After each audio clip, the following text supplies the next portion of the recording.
স্বার্থপর বুকের মাঝে জায়গা দিলে যতন কইরা ভাঙ্গে রে অন্তর।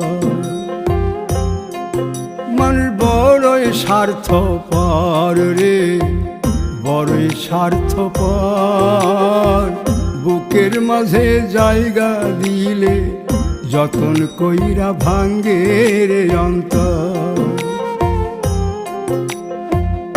অচিনা এক জংলা পাখি যতন কইরা বুকে রাখছি, বুকের পাজর ভাঙ্গা সে যে সাজায় অন্যের ঘর রে, সাজায়